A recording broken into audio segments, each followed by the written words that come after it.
Once upon a time in the land of Erin there lived a young man seeking a wife, and of all the maidens all around none pleased him as well as the farmer's only daughter.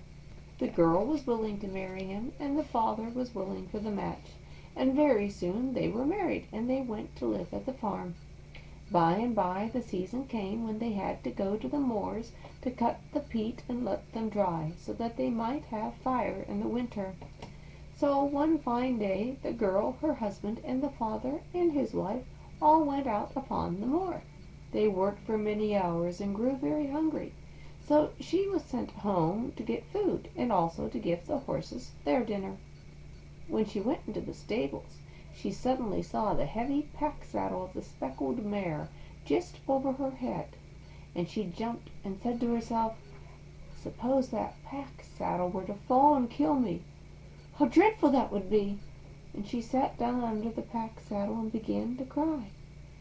Now the others out on the moor grew hungrier and hungrier. What could have happened to her, they said, and finally the mother decided that she would go and see what happened to the young girl. As the bride was nowhere to be found in the kitchen or the dairy, the woman went into the stable, where she found her sitting, weeping bitterly. The woman kindly asked, "What is the matter, my dear?"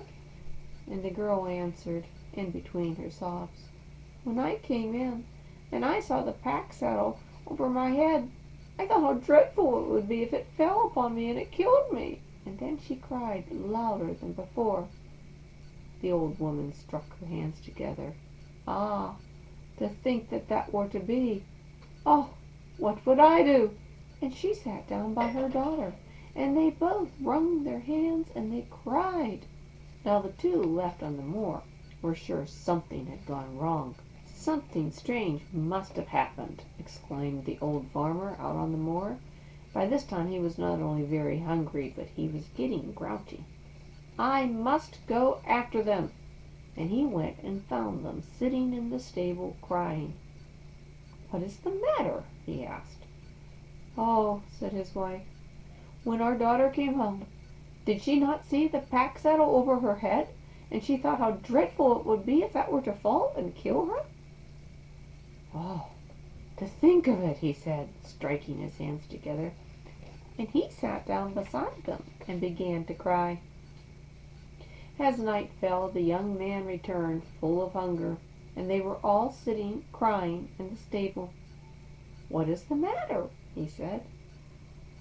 "When thy wife came home," said the father, "she saw the pack saddle over her head. She thought how dreadful it would be if that pack saddle were to fall and kill her." The young man replied in a very practical manner, "Well, it didn't fall," and then he went off into the kitchen to find supper, leaving them to sit and cry as long as they wanted. The next morning he got up with the sun, and he said good-bye to the man, the woman, and to his wife. He said, "Farewell, my foot shall not return to this house till I have found 3 people as silly as you." And he walked away till he came to the town. Seeing the door by a cottage standing open wide, he entered. No man was present, only some women spinning at their wheels. "You do not belong in this town," said he. "You speak truth," they answered. "Nor you either." "I do not," replied he. "But is it a good place to live in?" The women looked at each other. "The men of the town are so silly that we can make them believe anything we want," said they. "Well, here is a gold ring," he said. "I will give it to the one amongst you who can make her husband believe the most impossible thing."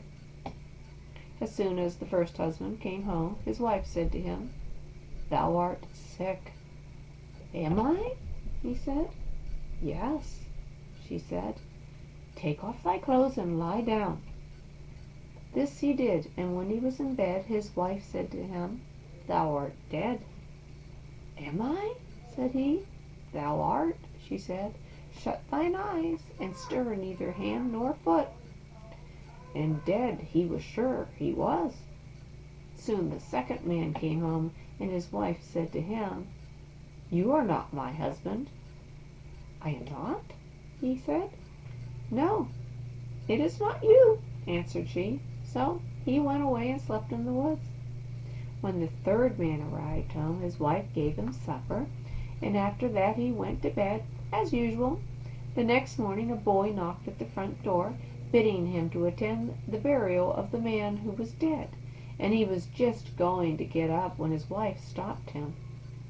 "Time enough," said she, and he lay still till he heard the funeral passing the window.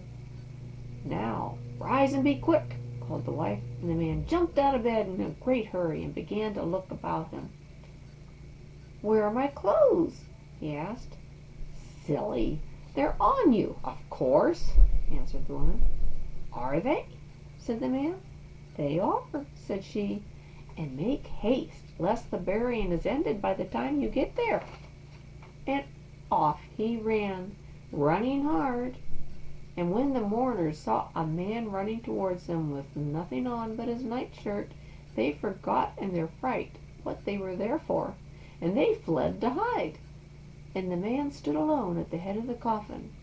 Very soon a man came out of the wood and spoke to him. "Do you know me?"